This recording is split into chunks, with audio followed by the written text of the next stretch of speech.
Uh, okay. So today we will be doing Pride and Prejudice.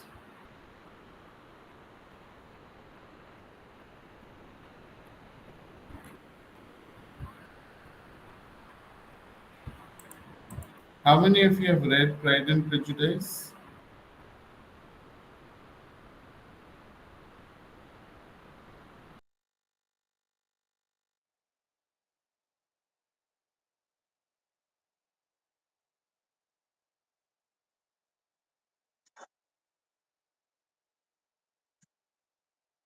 It's a pretty long novel. I just know the overall summary.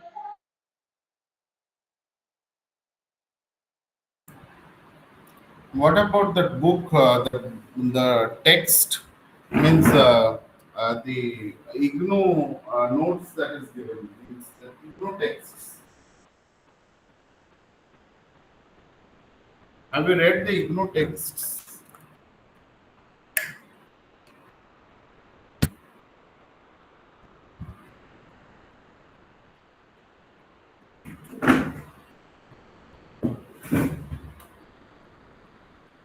Okay. Well, so we will be talking about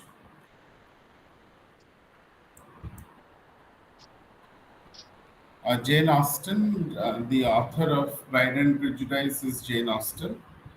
And you find Jane Austen was born on December 16, 1775, and was the younger daughter of George Austen and Cassandra Austen, who was like her father, a scholarly child who loved, reading books as a source of family entertainment. And Jane Austen could sing, dance, and play the piano as well. So you find she had some knowledge of French and Italian languages, and she believed that she should not marry simply from worldly motives and without love. So thus you find she decided not to marry, and Jane Austen had a lovable character and a temperament. So Henry Austen, has aptly said that her stature was a true elegance, and her complexion was a finest texture, and it might, with true be said that her eloquent blood, spoke through her modest cheeks, and you find her voice was extremely sweet. She delivered herself with fluency and precision, and you find Jane Austen died on 24th of July in 1817. Anything else you want to add to Jane's no, biography? Okay. So Jane Austen, started writing at the age of 16, and you find she spent 27 years on her six novels, as after finishing each novel, constantly revising them and then sparing, many more months to rewrite before publication. So you find this is the reason that the final version of a novels have perfection, and you find the novels by Jane Austen are Sense and Sensibility, which was written in 1811, then Pride and Prejudice in 1813, Mansfield Park in 1813, Emma in 1815. Yes, Alia? Sorry, sir, my daughter woke up. Okay. Please be careful because it gets disturbed. 1815 in Emma, and Northanger Abbey in 1817, and Persuasion in 1817. So you see, Jane Austen is considered among the renowned novelists, and she her enticements, the character, and the dialogues from real world of the time, and she represents the society in the form of a social group which is formed to resolve the matrimonial complexities. So you find in the advancement of the plots as the misunderstandings and the frustrations which are increased, the audience curiosity also intensifies in the same proportion. So you find the presentation of the society in the forms of parties, shopping, and dances is full of humor and irony. So the absence of complete perfection of hero and extreme behavior of villain makes her novel more appealing to the reader. So, why do we say, Jane Austen? We refer to Jane Austen as a transitional novelist.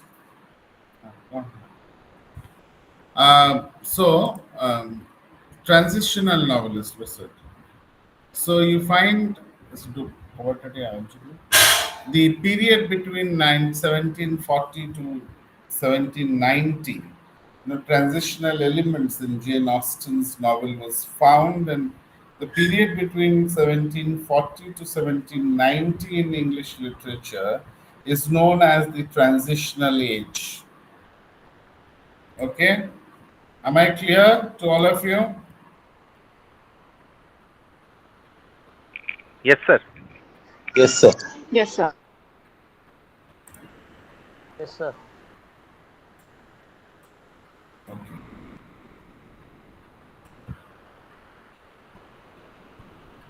So you find,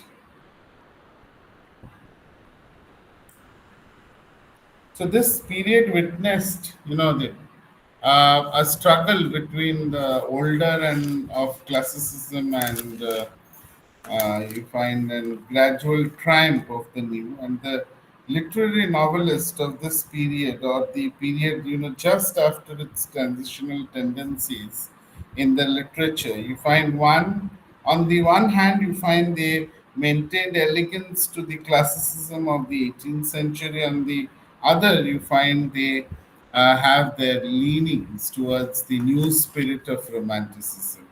So Jane Austen is the product of the transitional period. Jane Austen is the product. Why? Because which intervenes between the idols of the 18th and the 19th century, and on the whole, she belongs more to the 19th century than 18th century, because the 18th century trends are to be marked in only one or two points in her work. And first, you find one is struck by her indifference to nature.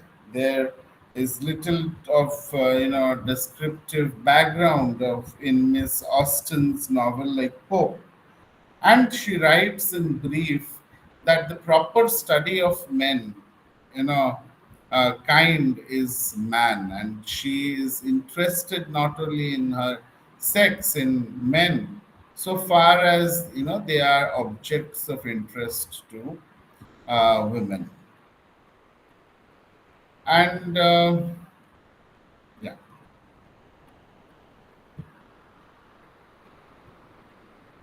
just give me a minute.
Sir, you are not audible.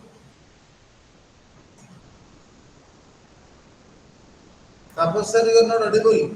Uh, yes, sir. Yes, sir. Sir, I just took a minute to break, sir. Okay, 1 minute. fine, fine, fine, fine. Yeah.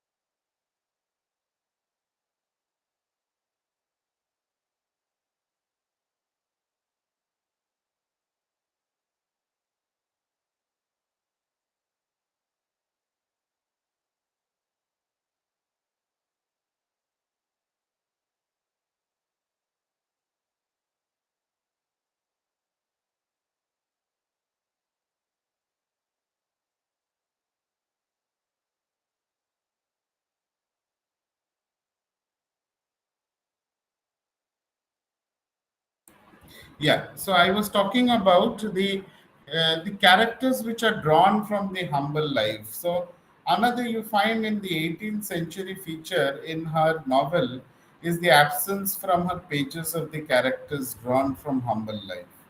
So you see, she completely leaves out the poor and confines herself exclusively to the country gentry and the upper middle class people. So you find thus we can constantly coming across same type of characters, and she seems to be of the view that the character should possess a certain measure of social respectability. So you find this may be owing to the influence of Miss Burney. So we are going to, when we read, I don't know if you have read about the characters of this. And later, you have the 19th century or the romantic elements in her novels. So you find the 19th century or the romantic elements in her novels. While we talk about to respects Jane, belongs to the 18th century. She is entirely of the 19th century in her treatment of characters, and Jane is attracted by the naturalness and the reality in speech and behavior of the persons. So you think that they think, speak and act as real human beings do, and her portraits are remarkable for their finish, their closeness to human nature, and the skill with which she exposes motives, even in the most commonplace and uninteresting character, that she stands, universal, which is led in her power of revealing character by means of dialogues alone, and something which is exceedingly difficult to do. But by many, a little touch and minute character, she develops her character to perfection till each of them, stands out distinctly as separate personality. So, where most novelists would require pages of description to bring to life to an individual, Jane Austen is some illuminating sentences of half a dozen words, a remark, which make by the character in question gives a complete account of that. But and secondly, you find, though in her words, pathos is lacking and passion of the deep, overwhelming kind is treated. We have a constant play of humor, often gently malicious of banter, and strong desire rather than sharp satire. The satire which never fails to delight the attentive reader. So lastly, though never obtrusively didactic. Her novels are full of indirect moral instructions.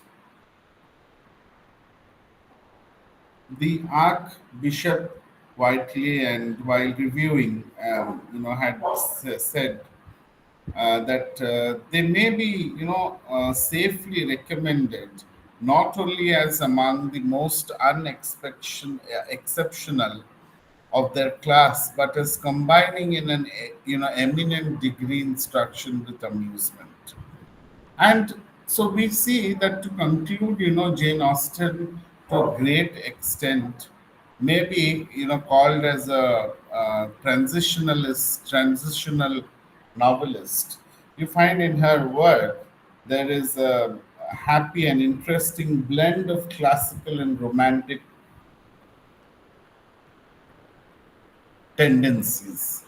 So, naturally, her work were affected by the age in which she lived, and that was the transitional age. Am I clear to all of you? Yes, sir. So, very important is, the transitional age.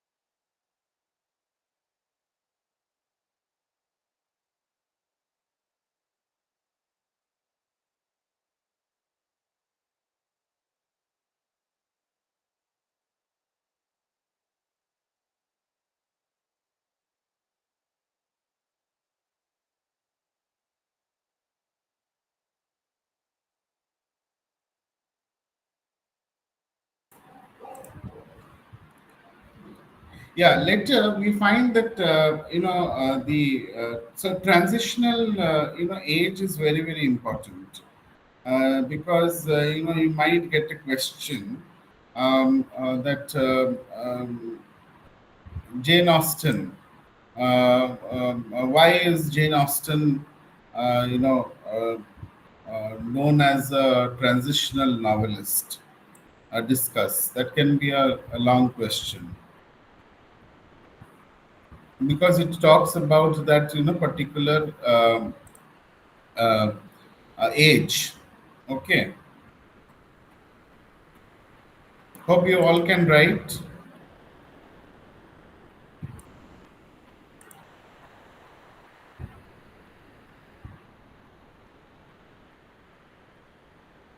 Am I audible to all of you? Yes, sir. Please make the class a little two-way communication. Otherwise it looks like I'm just talking here, and there's nobody on the other side to listen.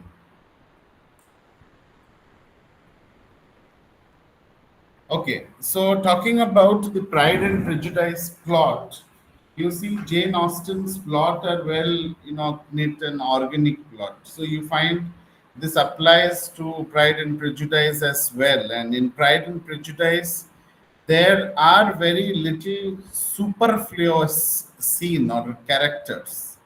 And in this novel, with the possible exception of Kitty and Mary, there is no other character or no event that may be called superfluous or that does not contribute to the development of the story. So you find even the comic proposals to Elizabeth of Mr. Collins has its own significance, and you find it highlights the character of the heroine and shows her in favorable light. So you you find the story, if we talk about the sequence of the events, which is logical and inevitable, you find the story opens at Longbourn, and the arrival of Mr. Bingley at Netherfield Park is an important event because of the matrimonial intentions of the Bennet family, and also because it is with him that the hero Darcy, makes his appearance. So there is a ball at Netherfield which helps us step in, the development of the plot, and you find the plot, develops through the conflict between Darcy and Elizabeth, the pride of one and the prejudice of the other.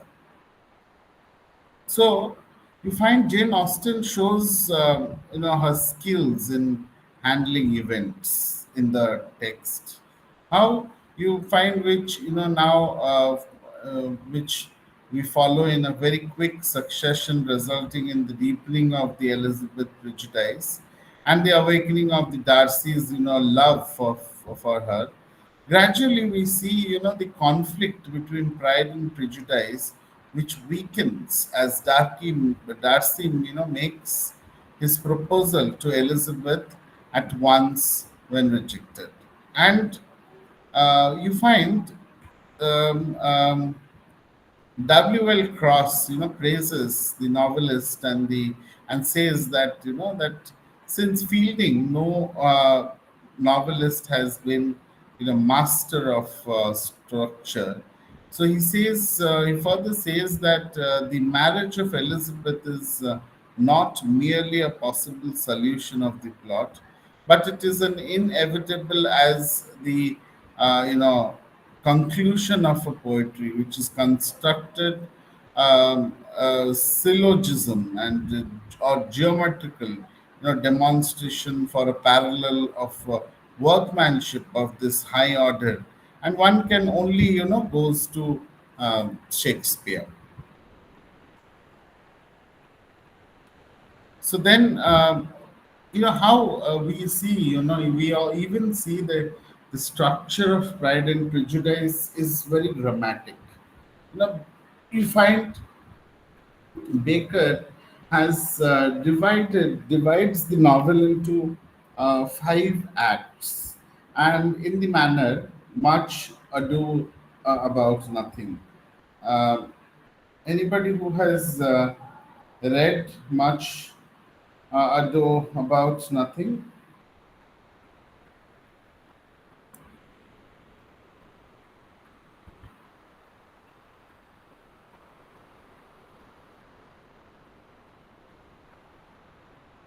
No, sir. No, sir. No, okay.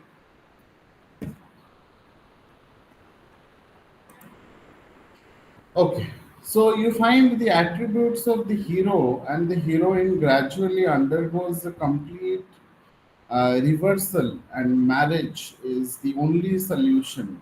And the beginning of the story you find brings together the hero and the heroine, but the story develops through conflict between their respective pride and prejudice, and ends with the reversal of their attitude.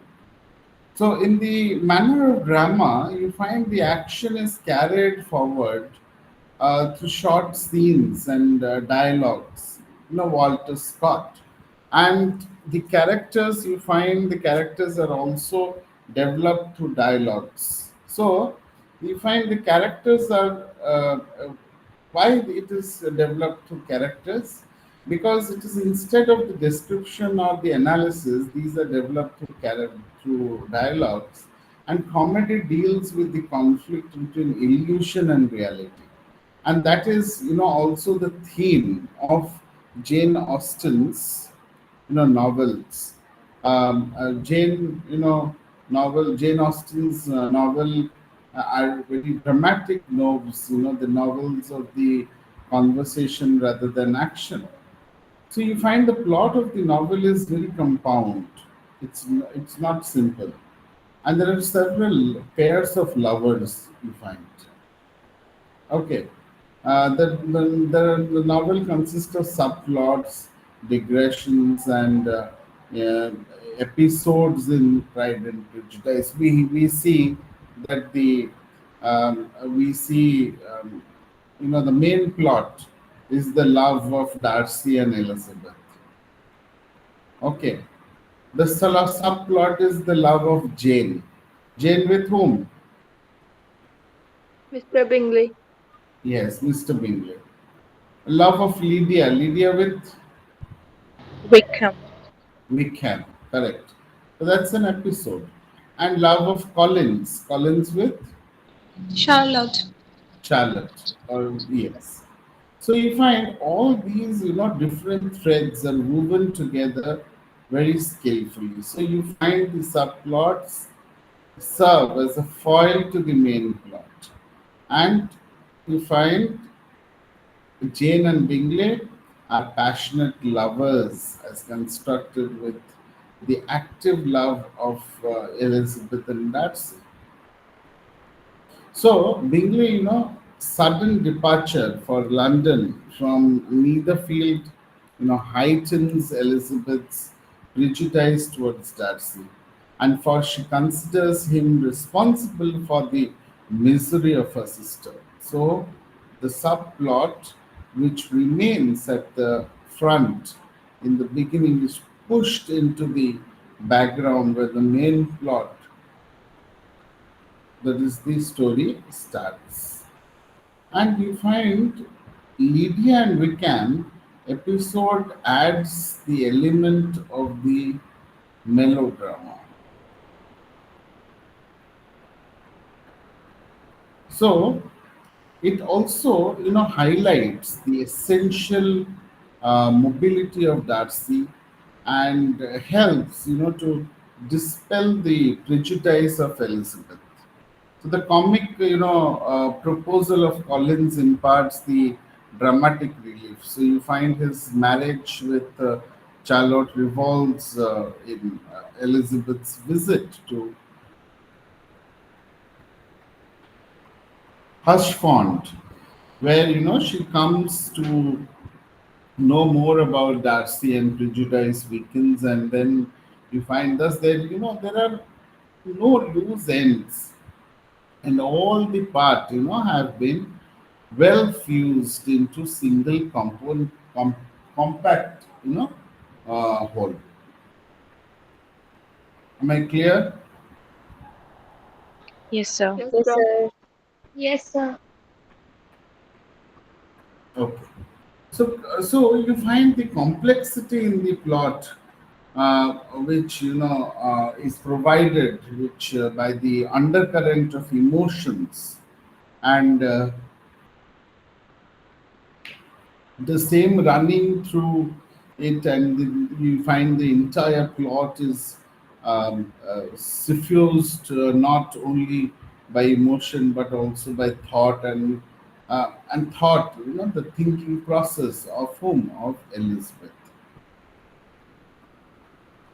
So you find the novel of conversation, and there's a little action, and it is said that the novel is like all the other novels of Jane Austen, which is a novel of conversation and little action.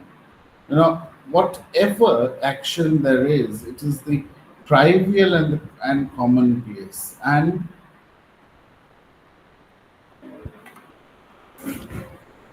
it consists merely of little visit, shopping expedition, wedding dinner, tea parties, dances, card playing, and the like. And although you find these actions are trivial and insignificant, yet with her exquisite touch, it is transformed into uncommon and very, significant. And the novel is the novel of common everyday situations, and it also apotheosis of the common place. So you find the to the conclusion of this particular thing, you find that the plot of the novel has an exactness and the symmetry of the form and the structure.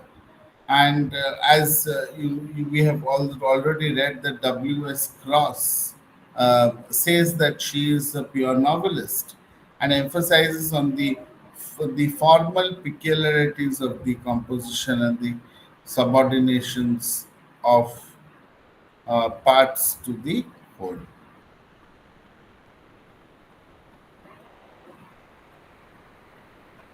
So this is all about the plot.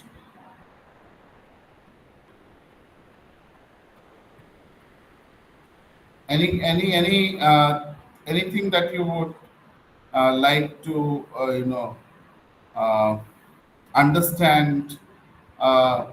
Did you understand about the plot?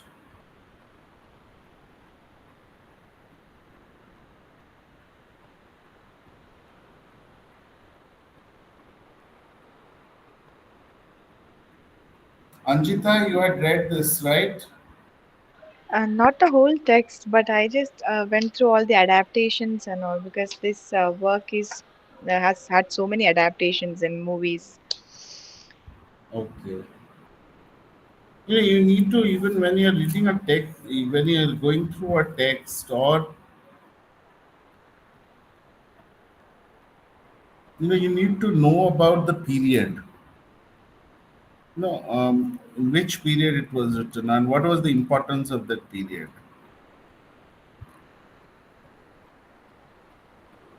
Am I clear to all of you? Yes, sir. Yes, sir. Yes, sir. Yeah. Yes, sir. Yes, sir. Yes, sir. Yes, sir. Okay. So I will talk to you how this is how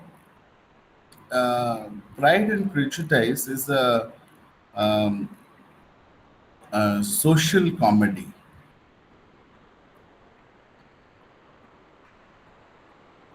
Yeah. Anyone who would like to um, talk about this? Do you have any idea about social comedy?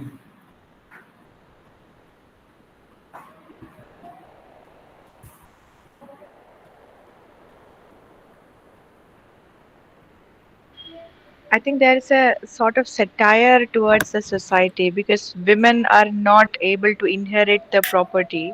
And that's the reason Mrs. Bennet was so, she was like trying her best to get her daughter married to Bingley and the situations that happen in between them.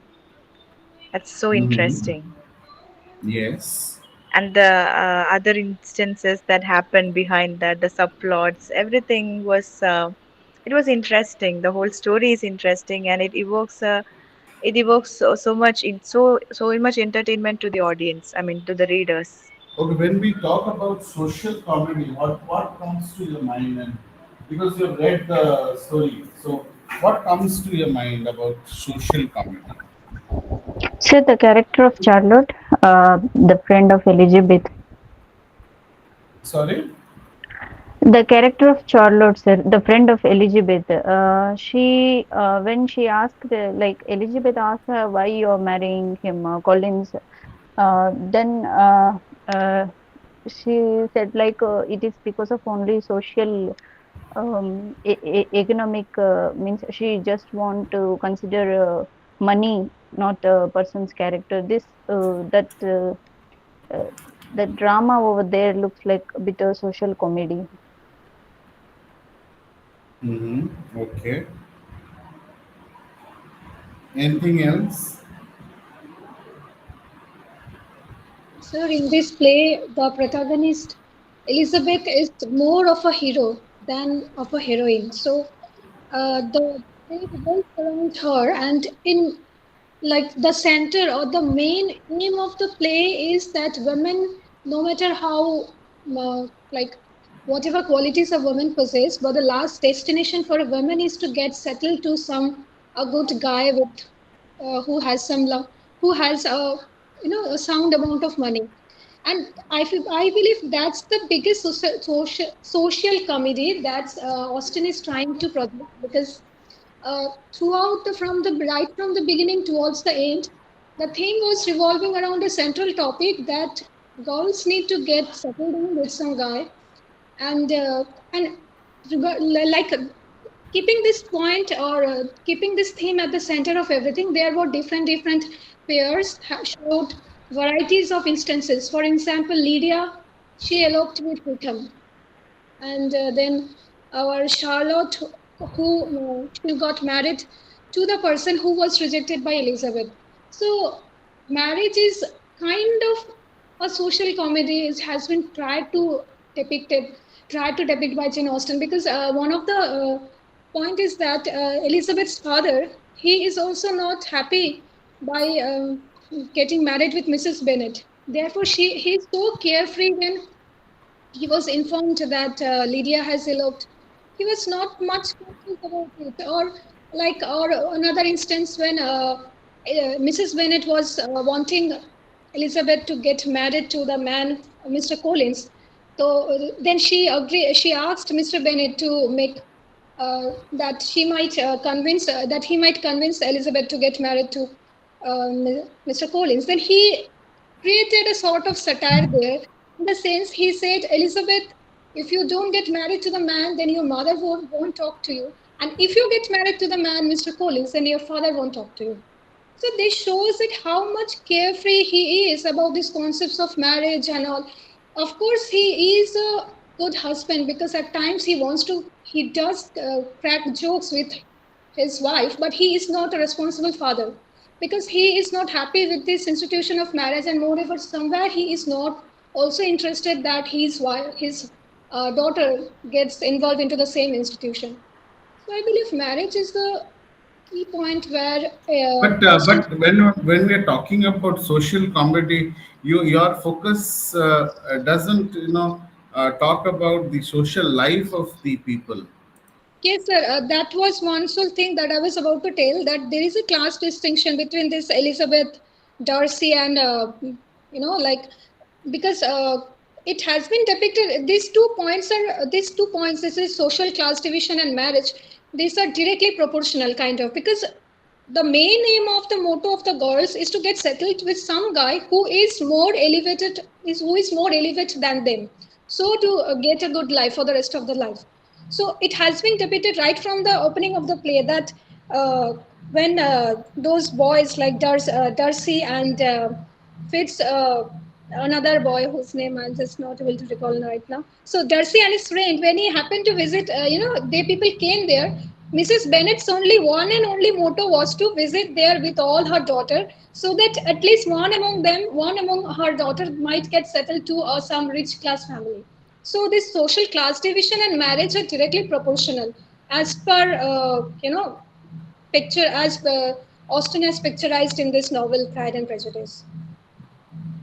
Okay. Anybody else would like to add? I think Sir, Jane Austen wanted to showcase that love takes a second seat, whereas class and reputation is what people look for when it comes to marriage. Mhm. Okay. like, sir, Yes, the social Rashi. comedy in what Jane Austen talks about is basically what I feel is infused with a moral purpose and somewhat the reality of her characters that she uses is more of like those foolishness and those like petty you can say acts which the characters indulge. It brings out the that social comedy which you are pointing to, and also the language used by this by the writer that in the starting only it starts with it like truth of universally acknowledged that a single man in possession of a good fortune, like whole of this is um, use of language, use of characters to be very normally doing foolish things, doing foolish talks, making comments, making satires. So all this plot like social comedy. Okay. Okay. So you find Pride and Prejudice as a social comedy because it talks. Why social? It is social because uh, it is the study of the social life of two or three middle class families, and these studies of the middle class families is in a provincial town. So you find Jane Austen had studied the actions and reactions of people within these narrow limits, and it is a comedy because Jane Austen had exposed the foibles and the follies and the absurdities which inherent in the life and character of you find these people. So hence you find the remark of David Deitch that in Pride and Prejudice, the novelist has exposed the economic basis of of sound relationship with an with a very ironic ironic smile. So you find the presentation of the middle class social life and the novel, all these deals with the social life of Bennets, the Lucas, and Bingleys, and all of these are leisured middle class people who have not to bother about earning their livelihood.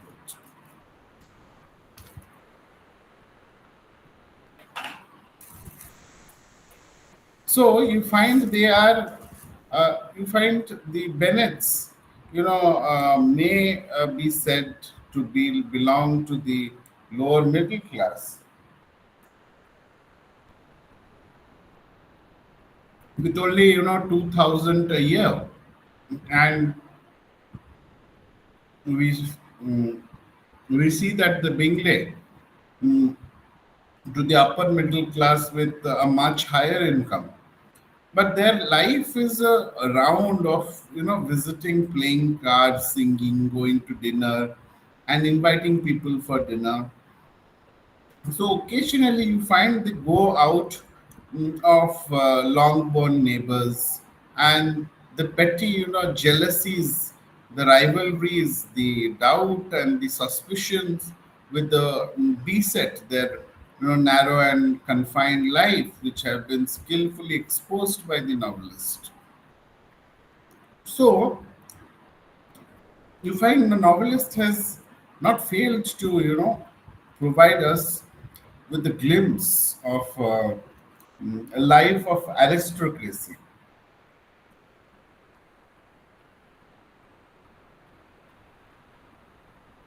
You see, Lady de Bourge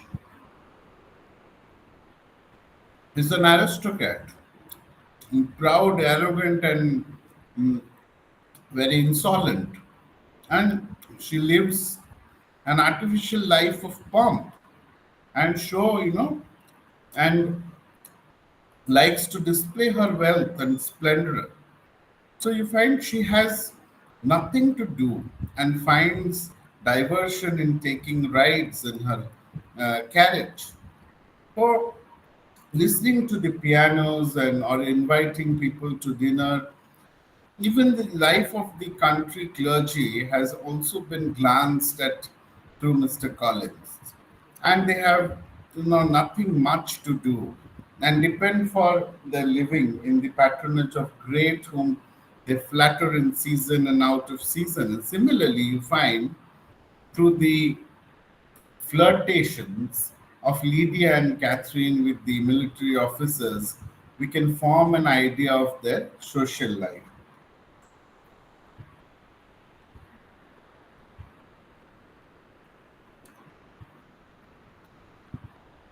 So it seems to be a corrupt lot which finds its diversion in having love affair with the girls in the towns, and where there is a regiment is stationed. And Mr. Wickham, we find, is a typical specimen of class, dishonest, and mm, profligate. So you find there is also limitations of picture, which Austin has tried to reflect.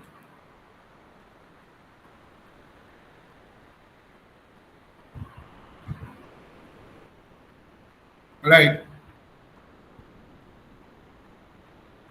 the social life which depicts in the novel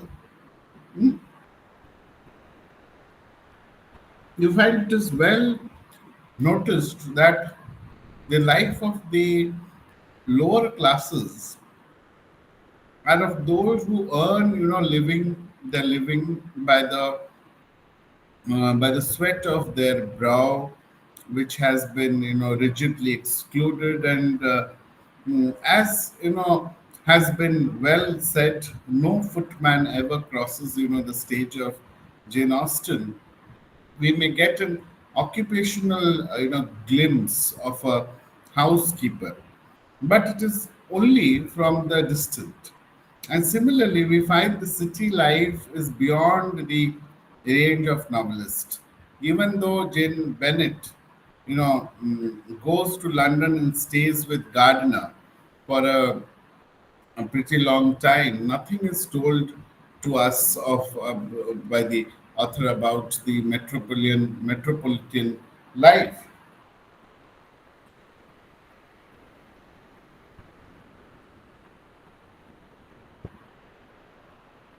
So we see that Austen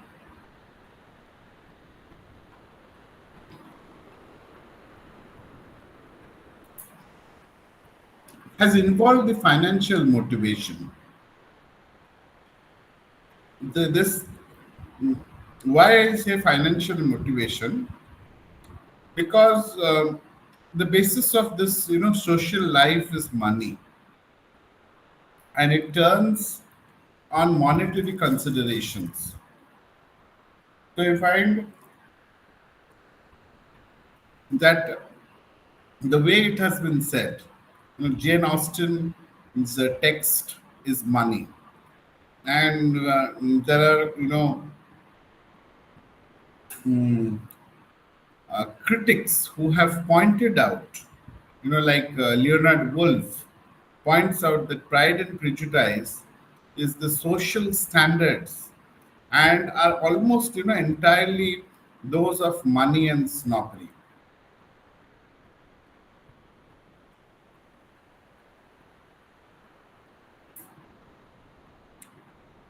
Mm, The basis of social relation in Pride and Prejudice is the economic, and Jane Austen has exposed it with an ironic smile. The chapter is in the novel are guided in their relationships by the monetary considerations, and you find that Mrs. Bennet's one ambition in life is to see her daughters well married to eligible young man, and their eligibility is to be judged only by one standard. And what is that standard?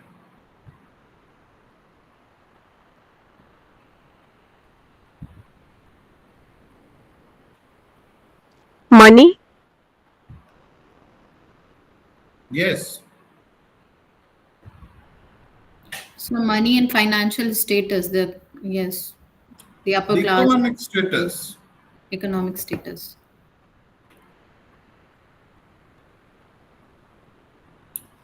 So you find she considers Bingley as an excellent match for whom?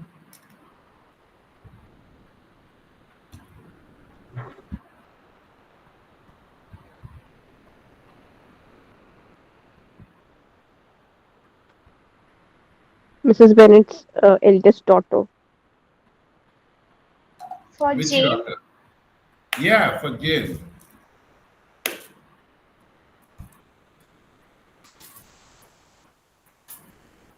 And you find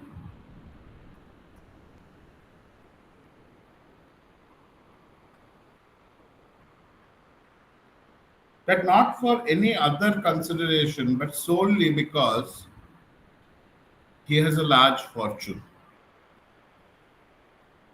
And that is what it is said in the text. A single man of large fortune, 4 or 5,000 a year. What a fine things thing for our girls. She considers the absurd Mr. Collins a suitable match for her sensible and cultured Elizabeth merely because he can provide her a comfortable home. So you see, the attitude of Lucas's towards love and marriage is entirely materialistic home. And it is for this reason that Charlotte accepts, the fool of Hunsford and her parents, approve of choice. And however, you find the absurdity of Mr. Collins and the kind of life Charlotte leads at Hunsford has been fully, exposed through the stay of Elizabeth as parsonage. And then we have Mr. Wickham, his greed and dishonesty. So we find that Mr. Wickham himself is a character with whom money is everything, and he must get money by hook or by crook. So he tried to elope with Miss Darcy, not because he loved her, but because she had a large fortune. And he flirted with Miss King for this very reason. So he agreed to marry Lydia only when he was extorted, mm, extorted a large amount of money for Darcy. And we see Wickham Lydia episode is also a criticism of military life of the day, and it is also a criticism of parents like Mr. Bennet who neglect their children. So had he, taken more care of his daughter and exercised greater control over the movement, we find Wickham has been shown as thoroughly deprived and wicked, ready to sacrifices and however you find this virtue of friendship, everything for the sake of money. And even he has great personal charm, but he exploits them to get money. So Jane Austen has succeeded in making him thoroughly, you know, uh, despicable. And you also see Lady Debauch as a comic figure because she is very arrogant and ill-mannered lady, and has become victim of the ironic smile of the writer. So she has a very large fortune, and her sole diversion in life is as to display her splendorous, and it is for this reason that she invites people to dinner.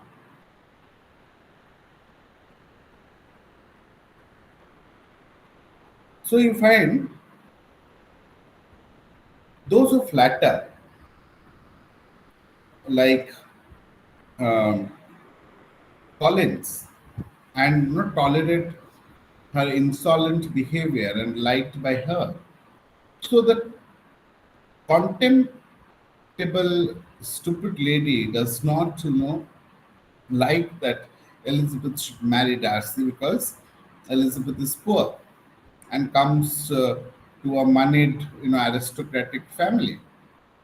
However, you see her attempts at uh, preventing their marriage only make her ridiculous. So you find the readers are much amused at her discomfiture, and ironically enough, her efforts serve to hasten the union of Darcy and Elizabeth, which she has tried to prevent. So you find Pride and Prejudice is a social comedy in which relationships and even love and marriage relations find a mercenary motivation, and the novelist has observed the absurdities of the character and the social life, and you find it is interpreted then in a humorous manner. So she has exposed the absurdities of the excessive materialisms with an ironic smile, and however you find it is much to be pointed out that her picture of social life is a limited one, and it is limited to the life of the leisured middle classes in the provincial town. And there is no doubt about it, by the large by and large money motivates the action of the chief personages. Pride and Prejudice is a criticism of life which is expressed in the terms of comedy. So this is all about you know um,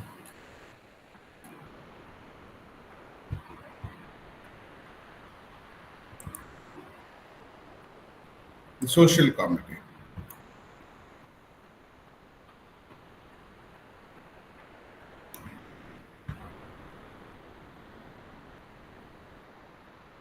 Anything that you would like to add?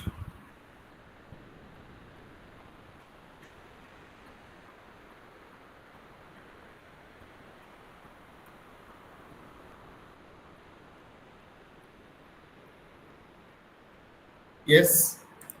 I think Anyone? Lady Catherine is like an antagonist to Elizabeth Bennet. Anjita, sorry, I can't hear you. Can you be a little louder?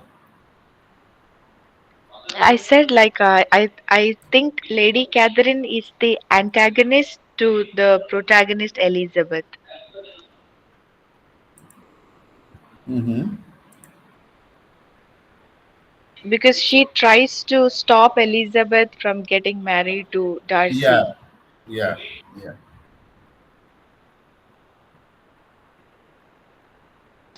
Sir, can I add something here? Yes, yes. Sir, I think uh, Catherine is it's just her attempt, like to get married to Darcy, and it's not like being the antagonist in the long run. Mm-hmm. It's just her major attempt to get Darcy towards herself, I think. Okay.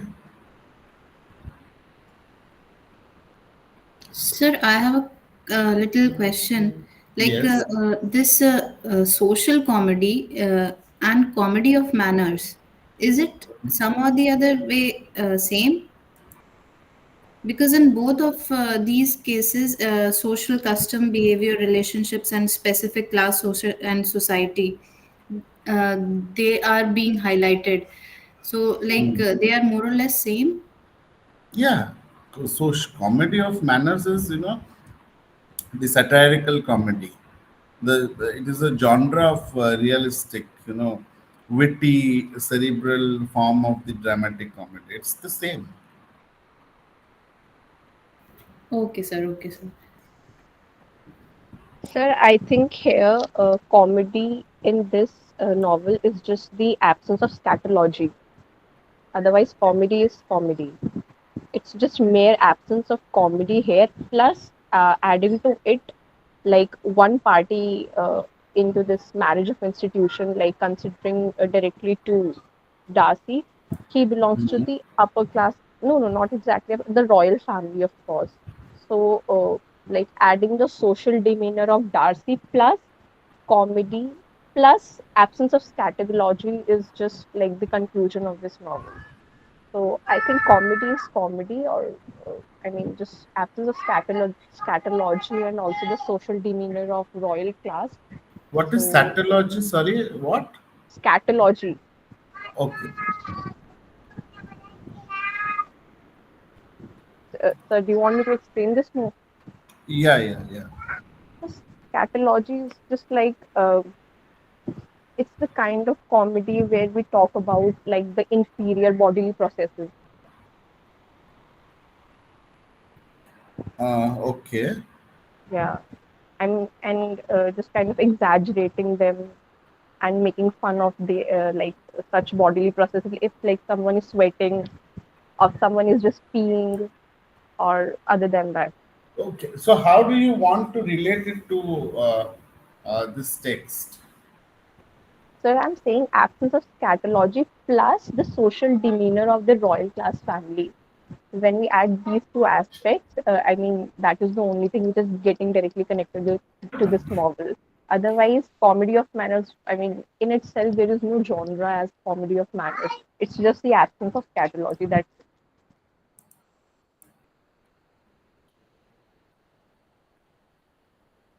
Uh, okay. I mean, you are trying to answer to what Prachi was asking. uh, yeah, you can say that. I mean, of course, sorry, you can answer, but that's what I think, which I thought should. I mean, how should I explain? I mean, this is my aspect.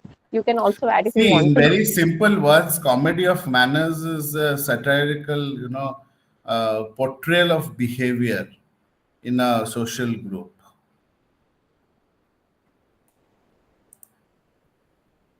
It's it can be witty and a form of dramatic comedy which depicts ones who satirizes the manner and the affections of the contemporary society.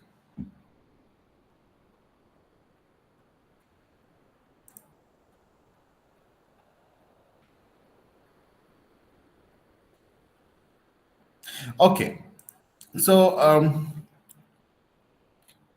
next, so why this name? What is the significance of this title, Pride and Prejudice? The characters Darcy and Correct. Elizabeth, Yeah. they are the main characters of this novel. So Mhm. Darcy represents pride, and Elizabeth represents prejudice. Because Darcy was having so much pride in the beginning, but because of Elizabeth's rejection, he overcomes that pride. Whereas it's the other way for Elizabeth, because Elizabeth had prejudice over Darcy, but later on she realizes the mistake that she has done by being prejudiced towards Darcy because he was a nice man. Yeah. So, do you find the complex varieties of Pride and Prejudice in Mr. Collins?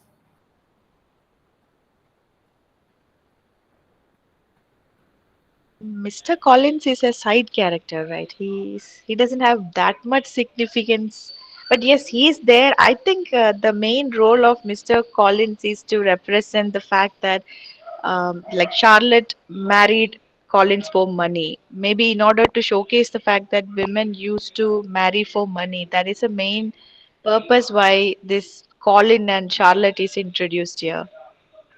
Charlotte and Luca, yeah, but um, I'm talking about Mr. Collins. Why? Because you find in Mr. Collins is displayed as a, sanctimonious pride of a man who, relishes in delivering a savage, that's Christian judgment, and who enjoys, toading obsequious existence in the reflected glory of his patroness.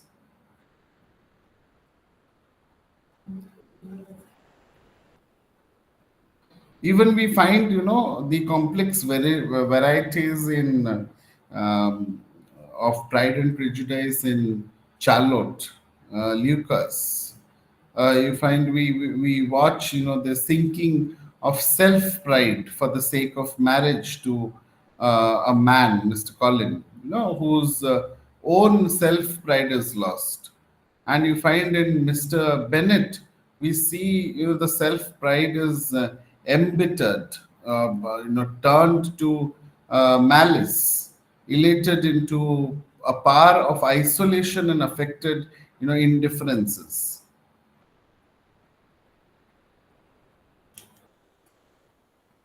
Yes, do you agree?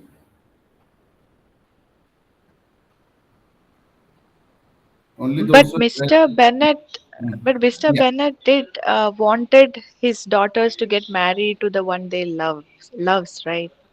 He was unlike Mrs. Bennett, who was more towards money. money. Yeah. But what was Mrs. Bennett was, was not running after money. She wanted a mother, a typical mother wanted her daughters to be in a good place, uh, be safe and enjoy their life. It is not that just she wanted money. If you talk about the psychology of a mother, say if you are a mother, will you ever want your daughter to get married to somebody who's struggling in life? Yes, she wanted security for her daughters, Rajiv. Yes, correct.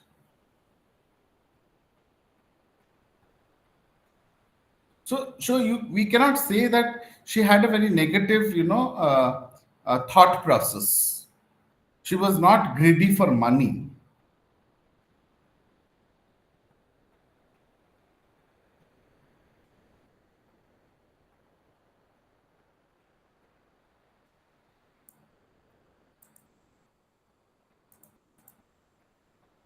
So we see, the Pride and Prejudice analysis can be, carried out rewardingly in all the characters, but it also a very narrow and a static line of analysis. And Jane Austen's statement you find through the novel is that character of human complexity which cannot be understood or explains by this kind of labeling. So you find an effect. You find the novel rejects such fixed terms of classification and judgment, and requires us to adopt the flexible and the dynamic values of judgment, and it forms in the novel structure in the dramatic irony. So within you find that text, the term Pride and Prejudice have a place.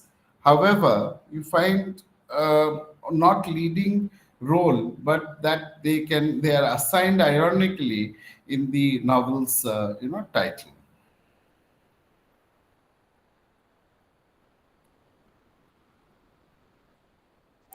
Sir, I have a question. Yes. So, can you please put some light on this novel being a social satire or a social critic, like on that contemporary world? Social. Are you talking about the critics who commented on the Pride No, and sir. Prejudice? No, sir. Social critique, sir. The novel, like novel being social critique in itself on the society. Uh, that I already told you. The social life, I discussed about the social life of the individual people. Were you not there? Sir, no, I'm talking about the social critique and social satire, sir. Yeah. Like we discussed about the social lives.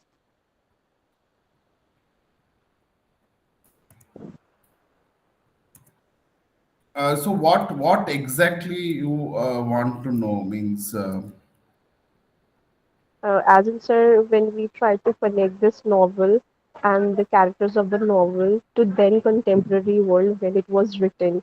So how this novel is becoming a social satire in multiple ways. Okay. So here satire, if we say that we see that um, you know okay, before I talk about the social satire, uh, can you tell what is social satire?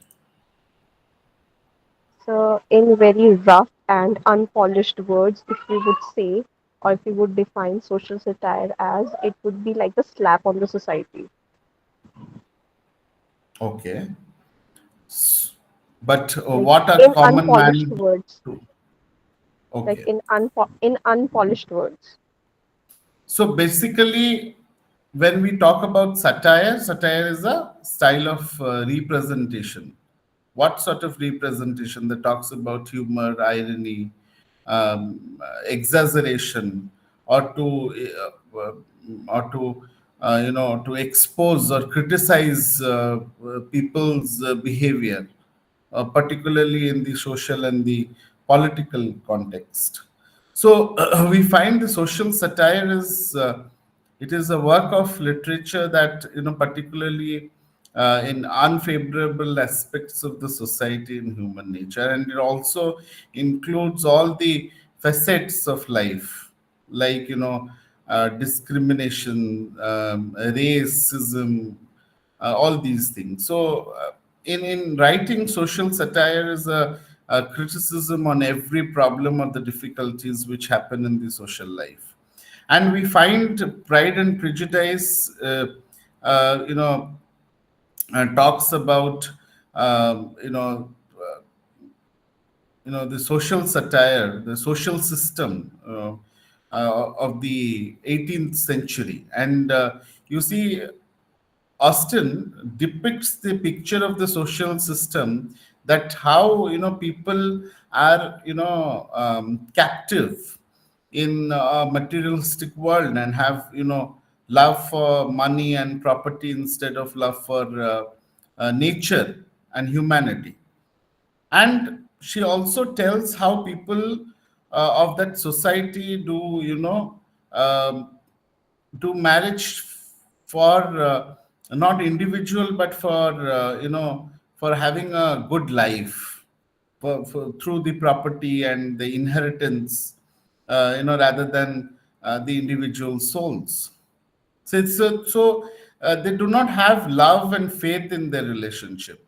And you see, women and men of that society, they reflect, their partner according to the wealth and beauty, and they don't, go for the conventional relationship.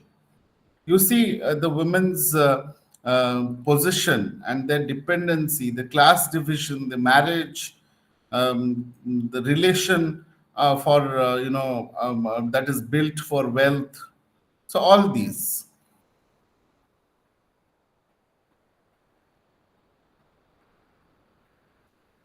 Habiba, could I answer to your question? Yes, sir. Thank you, sir. Tanya, you have something to say?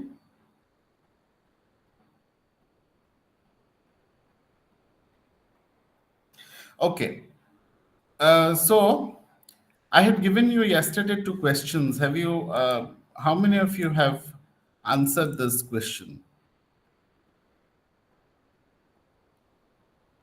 Okay, Anjita.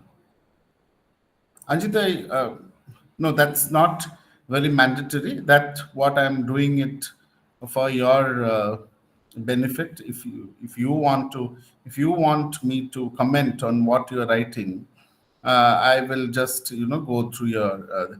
Anjita, you can share that on WhatsApp, and then I will look into it. Okay? Sir, shall I personally message it to you? Because in Yeah, yeah, group only because yeah, admins can send. no, no, no, no, not in group. You can personally send it to me. Okay, sir. Thank you. Okay. Okay. So should we uh, finish the class here today?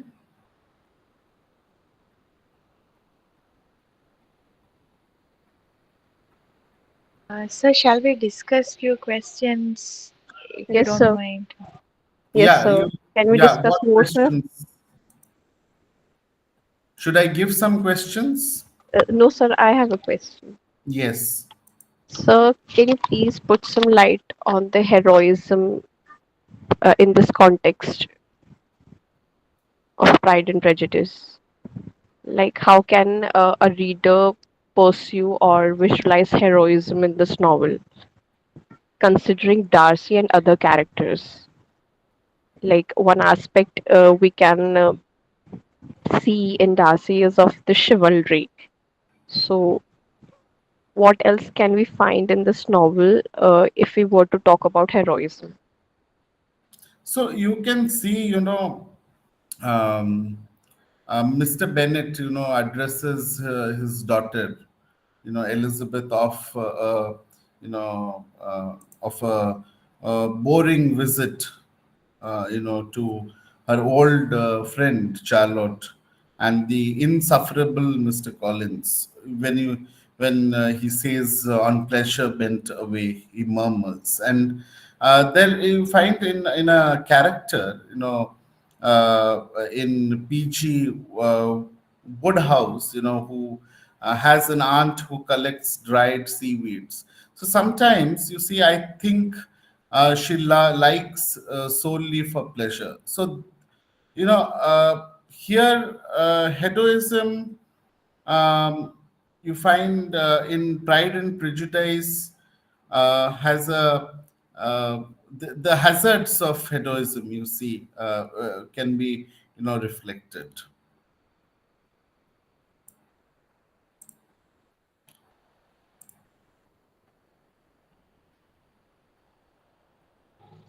Sir, could you please give us some questions as per the like keeping exam point of view? Yes. Okay. You can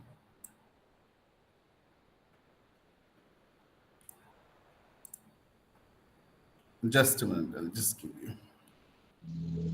Yes, sir. Write down.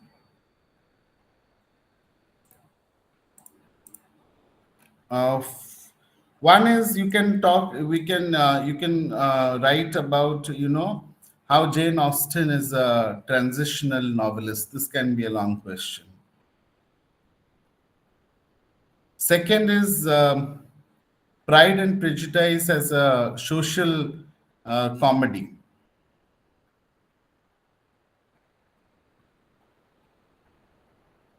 Then we can talk about. The Pride and Prejudice as domestic novel also. Yes, yes. I think domestic novel. I think some questions have already come in some Yes, term end exams. yes, I sir. So think, I've seen them. yeah, yeah, yeah. Sir, You can also also the the question which art I of. just asked, Sorry. including the one which I just asked, like on heroism also. That also Okay. I've seen. Yeah, you can when you read the text, you will get more instances about heroism. Have you read the text, Habiba? Yes, sir. You've read? Yes, sir. Okay. So how many chapters you have read? So initial few chapters, sir. Read the text. There are 61 chapters. Yes, sir. Yeah. You read all the chapters, then you will be able to, um, answer in context to the questions which are being asked. Yes, sir. Yeah. Then, yeah, one important question is art of characterization in Pride and Prejudice. Art of characterization. How Jane Austen has characterized, the means has put the characters.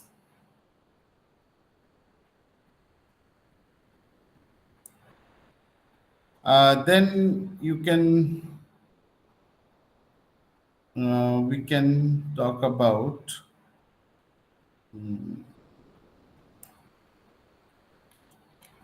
um,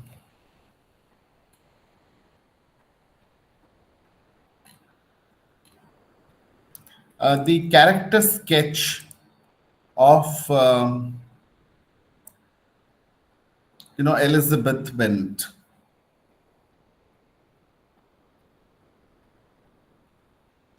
Sometimes the protagonist is always a very important means character sketch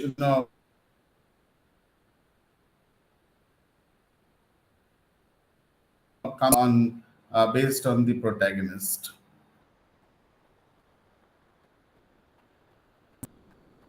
And pride, prejudice, the class distinction, the marriage, the family life, the social life that you see in the text.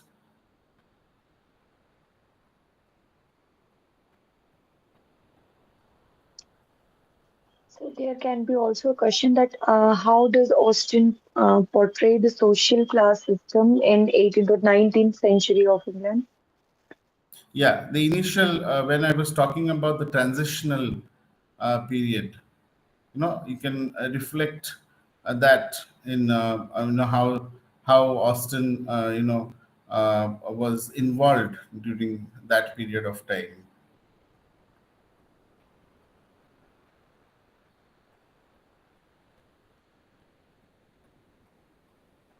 So the importance of social class in Pride and Prejudice. Social, yes, that is what I said. Like, the theme. They can ask you about the themes, or it might ask you about the central theme. What is the central theme?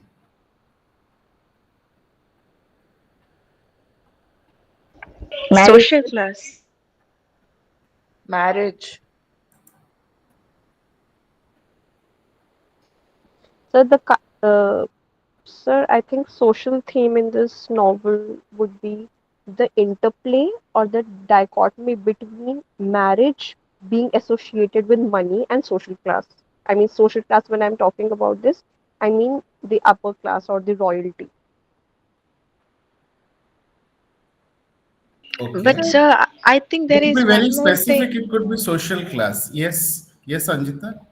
I sir, think there is one more point which we missed because I think Jane Austen is also trying to show the fact that there are class doesn't always represent they are good people, they are virtuous people, because there are characters like Lady Catherine, then Bingley's sister, what was her name, Caroline Bingley, then even Mr. Collins, he's very show off kind of a person.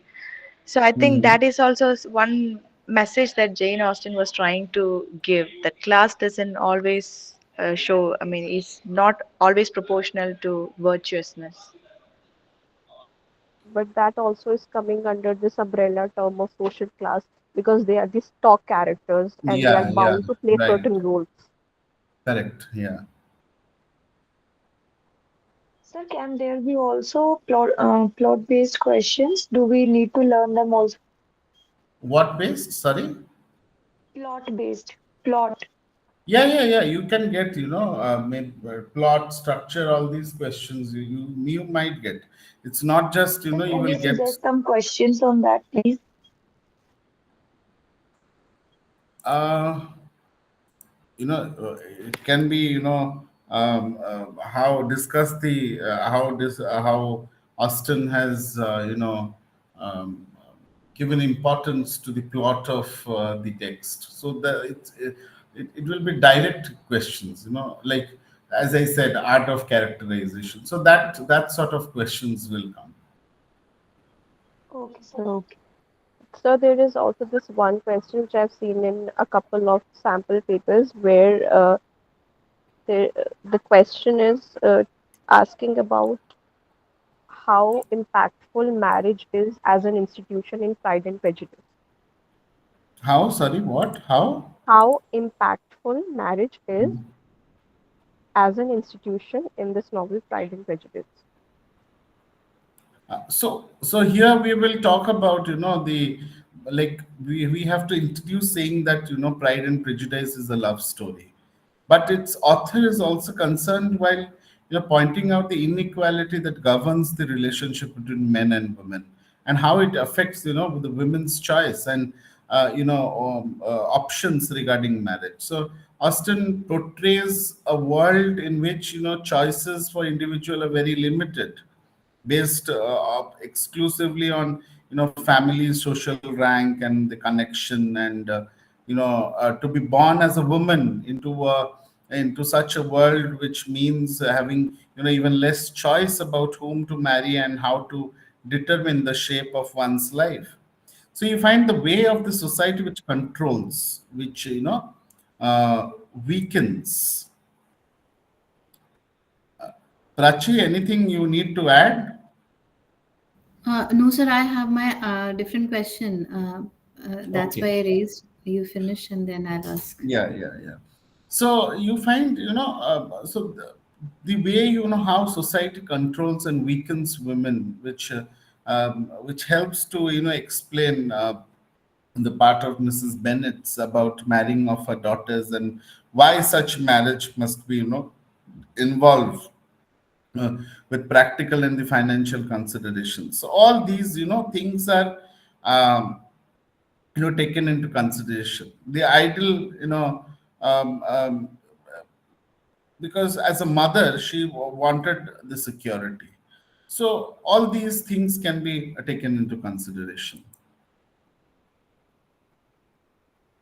Yes, Prachi. Sir, my question is like while going through the text and while going through the question answers, it is very well, it can be very well answered that Jane Austen's merit as novelist. But when to quote demerits, sir, what are the demerits like as Jane Austen as novelist? Demerits. Demerits of Austen. Yes, sir. Okay. That when these are all questions that you are asking. Demerits means what are the problem areas that you see. Like she Probably. mainly she covered those areas which were like we had talked about social satire and social uh, uh, class and reputations. It Everything can be. she portrays then that existing time what was there in the society. So bringing out that thing is a good point of a novelist. She's portraying the society as it is. But Hmm. like how can we say that she has demerits also? Demerits, see, we cannot say particularly taking only Jane Austen's Pride and Prejudice. We have to consider all her writing, Okay. that she has written. So probably, the dark elements which she, the novel includes, troubling aspects of her society, the slavery, kidnapping. She talks about loveless marriages. Okay, She sir. talks about deceptive accessibility. That the readers need not look into the right place to understand them. So you need it is a general question. You need to understand. You need to uh, read about Jane Austen to understand that the period when she was attempting to write all the text. Okay, sir. Okay. Thank you, sir. Habiba, would you, because you have read about Jane Austen, would you like to answer this question? Sir, I think this was sufficient. Sorry? I think so. This was sufficient.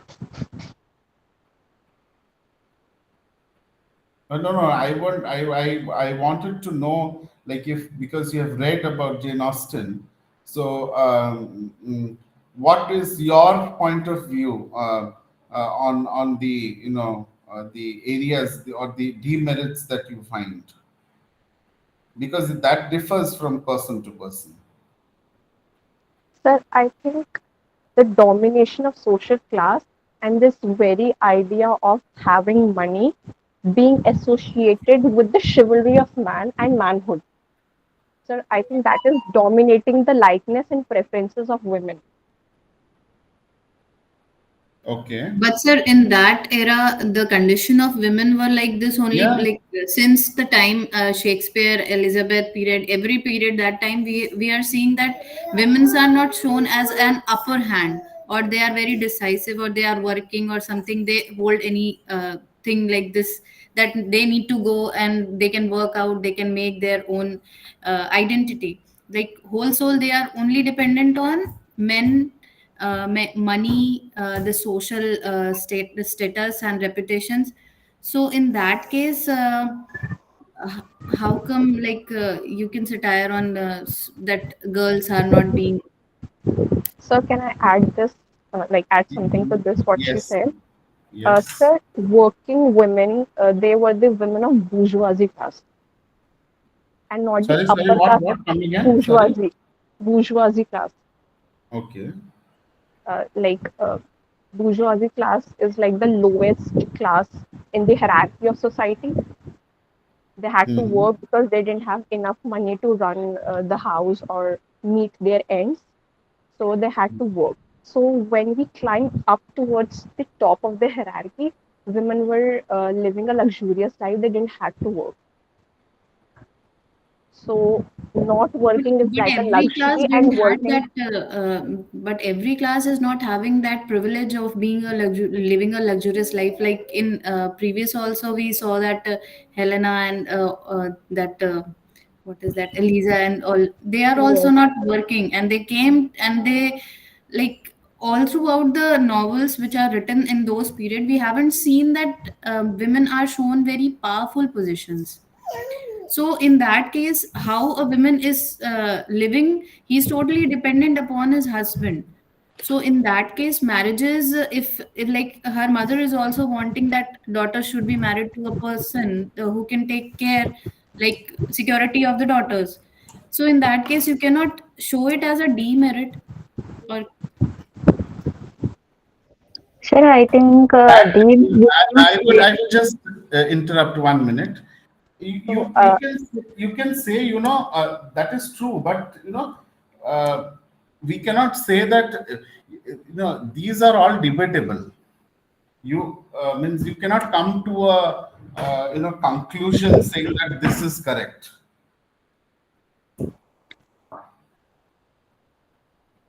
Yes, Habiba. actually, sir, I just wanted to confirm which Helena she's talking about. Like the one who has Elysian and Jimmy Porter. You're yeah, talking about that that one, Helena. that one. She was Yeah. she was not from the royal family because Yes, royal she was family not from the women, royal yeah, family. She used to work. The other wife, I'm forgetting the name, Lisa, Elysian, something, Elysian, Eliza, right? She was from Elysian. the work class, but see, there also that that contrast is there in the she, what to say, Yeah, I she got your being in, question. no, she being working also, Helena being working also, she was also looking for a Okay. person to take care and to just like that backup should be there. They Hmm, don't, I they are got not your totally question. independent in their thoughts, in their action, in See, their if you if you go to today's scenario also, if there is a love marriage, if there is a love marriage, first as a parent, what would be your duty for your daughter? You tell me. like. So for me, it is very very obvious that the boy should be well mannered, well earner. He should be sound enough, educated enough to take care of my daughter. I cannot send my daughter to a place where she cannot find good food, good habitat, or good standard of living. So this is Correct. the So thing. it is the it is it this is this is a process. Excuse me. So this is a process which has been followed since a long time. It is nothing So that this is which we what are I'm saying. following Like new. if we are pointing to this point of social, like social class distinction and like money and marriage connections, so we cannot say it as a demerit. What my point is, like, if I'm not wrong. Prachi, you might say it's I'm not not a even demerit. clear with the question. Habiba might say that it is a demerit for me.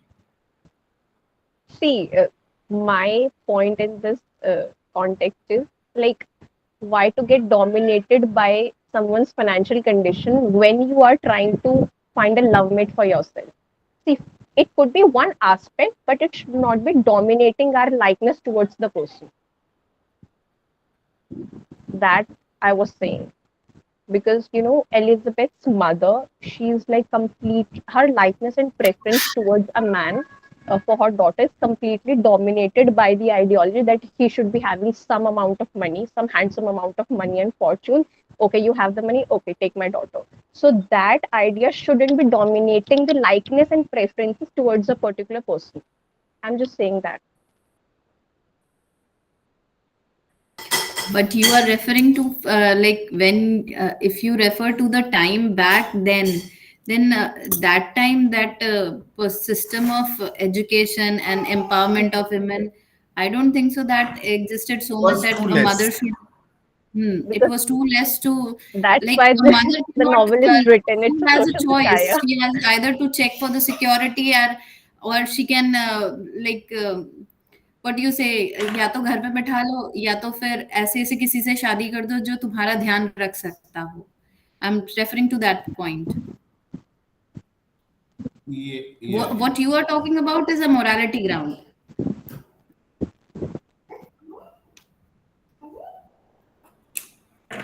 Okay, if we, uh, yeah, Shiv Shakti is writing something. It is improper to talk about Jane Austen's demerit in her works. Yes, that's true. But critics, question her limited knowledge on politics and social happenings. And she talks about realism. So Austen works criticized sentimental's novel, the 18th century, and a part of 12th, 19th century realism. She wrote about typical people in everyday life. Yes, yes, true, true. And she also writes anything that she doesn't know in her novels. She writes her own premises that pointed by critics.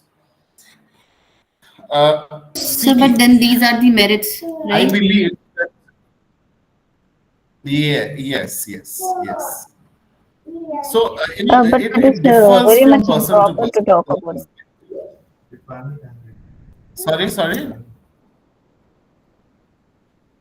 sorry, Sir, I feel Kavita, are you like telling that is something? very much improper to talk about Jane Austen's demerits Yeah, of yeah, her yeah, work. right, right, exactly. So when the question was asked, I was a little bit also, I have read a lot of Jane Austen things, but what I feel I said, I do not know that might not be accepted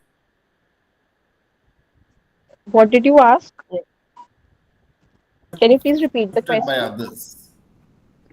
Demerits of Jane Austen works. So She write asked. like I went through a question where it was Okay. written, write a note on Jane Austen's merit and demerits as a novelist. I think in this question we can integrally uh, include other novels written by Jane Austen in of then contemporary time. Yes, that's what We the can Yeah, that's that's what what compare. I said. that's We what cannot Sir just said, say, that you should all we, consider the previous I, writings and I the earlier said that. writings Yes, within. yes, yes, yes. Yes. Okay, sir. Thank you, sir. Sir, can you Okay, please so compare any one novel? uh, Sir, any one novel? Yes. any one novel? Like, can you please compare any one novel, like other than Pride and Prejudice, of like written by Jane Austen, with Pride and Prejudice? Sir, anyone which you have read or Um, anything.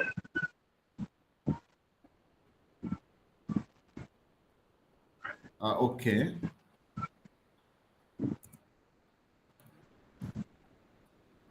One minute.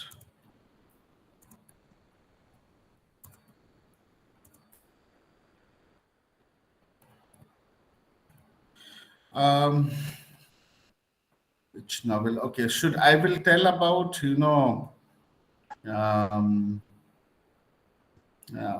Have you read Sense and Sensibility? No, sir. You will see in Sense and Sensibility, you find Jane Austen talks about more, just a minute.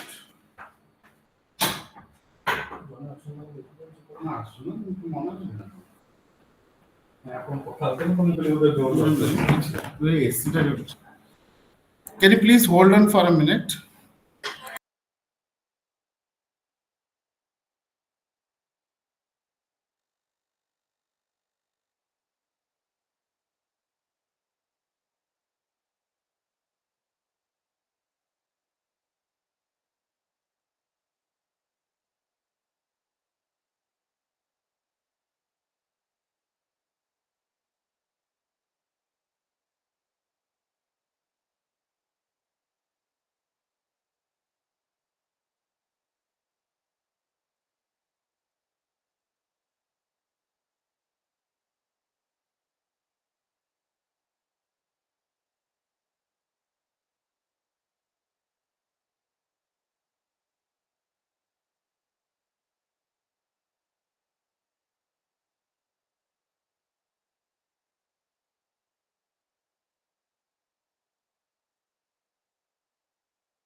Yeah. Yeah. So I was telling about, Sense and Sensibility and Pride and Prejudice. So if you see Sense and Sensibility, she talks about more about the emotional intelligence and the rationality. Where here her focus is more on love and marriage, and you find you know there you find here we see the plot follows the story of Elizabeth Darcy, whose ultimate ultimately the relationship is ultimately decided when both overcome their pride and prejudice. But you see, Sense and Sensibility was Austen's first published novel, and Pride and Prejudice develops on the themes and and the adaptations, it and both you find both the novels have been adapted for romantic films also. But you see most of her novels you find resonate throughout through common themes, and but the probably the approach can be a little different, in a different angle, varying on the putting emphasis on each of them.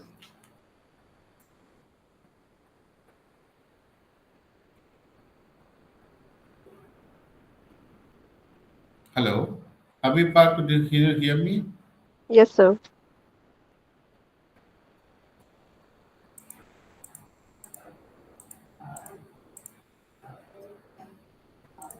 Yeah. Anything else?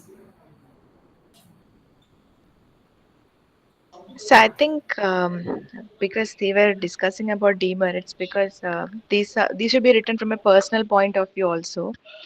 So I've heard that Jane Austen's novels are the prototype of romantic comedy movies in present day, because Hmm. all her works had this happy ending, so much of romance, those kind of the moments where the lovers are looking at each other, all those that situations where it provokes so much of romantic Yeah. moments. So maybe that can also be portrayed in that way. If personally, if I'm writing, if someone asks me that question, I can write an answer like that, because she was portraying a fairy tale kind of image of life, which may not be realistic in all our lives. It's not always happy ending, right?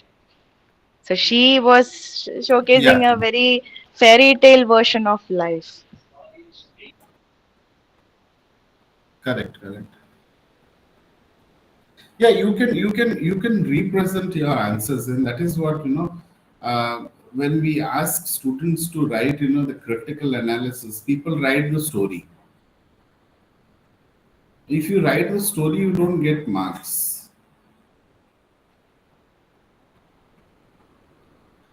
It critically analyze the discussion that we are doing. In that aspect, we need to write when we are writing our answers.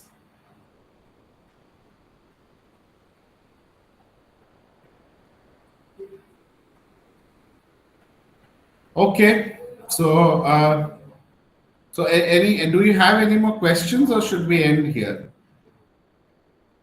Sir, but one of the writer, Vanita, she mentions Austen as a romantic novelist also, based on her interest in using the juxtaposition of inner and outer worlds. So, by this, we cannot completely say that she is not a romantic comic writer also. It's a personal, it's a personal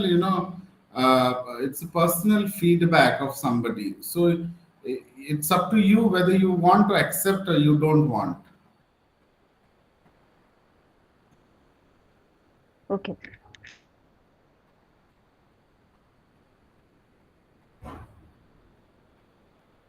Sir, but can we quote like she placed a point there, and if it is accepted by like what I feel, if it is Of accepted course, by me, can I put it in my if answer? you yes, you can write, but then you need to prove your point when you are Justify my point. taking.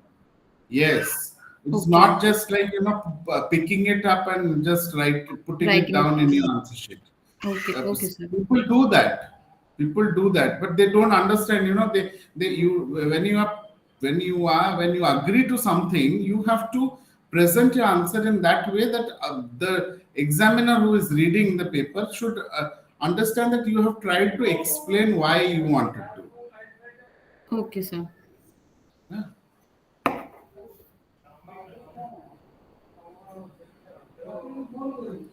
Okay, then. Thank you all. Thank Thank you, you. sir. Thank you, sir. Good night, sir. Thank you, Good sir. night. Good night. Thank you, sir. Thank you, sir. Yes, Thank sir. you. Sir, I have a question, sir. Thank you, sir. Yes, Tanu. Tanu, Yes. why are you not asking the questions when I'm asking you many a times that please ask the question? No, not that. You were telling yesterday about writing the answers and sending you. Yes. So will you share your number? We'll send the number in your I'm there number. in the group. I'm there in the group. Yesterday I shared you. Oh, in that group, okay, Of okay. course, I in the group I am the admin. So Oh, when you text the admin, I am going to get the message. okay, okay, Sir, sir. I guess you Yeah. shared the questions before we joined the group. So can you please send them again? No, no, I shared it in the class. I didn't share it in any group. It Okay, was sorry, sir. given in the last class. Yes, yes. Yeah. So if you have written, it's not mandatory. Uh, you can always, give what you can see. Those who are interested can send me. Okay, Sir, sir. what Okay. topic Yeah. are we going to discuss tomorrow? Tomorrow we'll do the next block. You can go through your blocks, and the Wuthering next Heights. block three, we are going to discuss. Wuthering Heights. Okay, Yeah, sir. yeah. Okay, thank you all. Good night. Thank you, Thank sir. you, Thank sir. you, sir. Good night, Good sir. night. Thank you, sir. Good night, sir. Thank you, sir.